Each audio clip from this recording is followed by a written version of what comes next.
Hi எல்லாருக்கும் வணக்கம். Welcome to Kavya's daily cooking. இன்னைக்கான குக்கிங் எபிசோடில் மஷ்ரூம் குருமா வாங்க எப்படி பண்ணுன்னு பார்க்கலாமா? அதுக்கு மிக்ஸி ஜாரில் ஃபஸ்ட்டு தக்காளி 2 தக்காளி எடுத்திருக்கேன். 1 டேபிள் ஸ்பூன் சீரகம் ஆட் பண்ணிக்கோங்க. முந்திரி ஒரு 20 நிமிஷமாக சோக் பண்ணி வச்சுருந்தேன், அதையும் ஆட் பண்ணி கொஞ்சம் தண்ணி ஊற்றி நல்லா அரைச்சி எடுத்துக்கோங்க. ஒரு குக்கரில் எண்ணெய் சூடானோடனே பெருஞ்சீரகம், பட்டை, கிராம்பு, ஏலக்காய், ஒரு பிரியாணி இலை ஆட் பண்ணிக்கோங்க.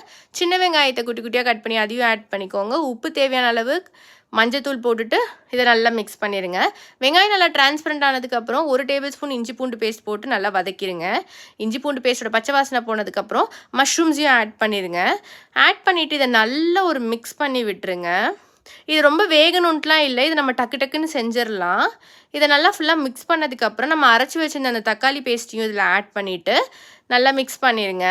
இப்போ காரத்துக்கு 2 டேபிள் ஸ்பூன் தனி மிளகாத்தூள் ஆட் பண்ணிக்கோங்க. 2 டேபிள் ஸ்பூன் தனியாத்தூள், 1 table spoon garam masala, 1 table spoon சீரகத்தூள் ஆட் பண்ணிவிட்டு இதை ஃபுல்லாக நல்லா மிக்ஸ் பண்ணிடுங்க. அடுப்பை மீடியம் ஃப்ளேமில் வச்சே பண்ணுங்கள், எல்லாம் கரிஞ்சிரும். உப்பு வேணுன்னா இன்னும் கொஞ்சம் ஆட் பண்ணிவிட்டு நம்ம தண்ணியும் தேவையான அளவு ஊற்றிக்கலாம். உங்களுக்கு அந்த குருமா கன்சிஸ்டன்சி எந்த அளவுக்கு வேணுமோ அந்தளவுக்கு தண்ணி ஆட் பண்ணிக்கோங்க. கொதிச்சதுக்கப்புறம் குக்கரை க்ளோஸ் பண்ணிவிட்டு 2 விசிலுக்கு குக் பண்ணி எடுத்திங்கன்னா நம்மளோட மஷ்ரூம் குருமா ரெடி. கண்டிப்பாக ட்ரை பண்ணி பாருங்கள். இட்லி, தோசை, சப்பாத்தி எல்லாத்துக்கும் வேறு லெவல் காம்பினேஷனாக இருக்கும்.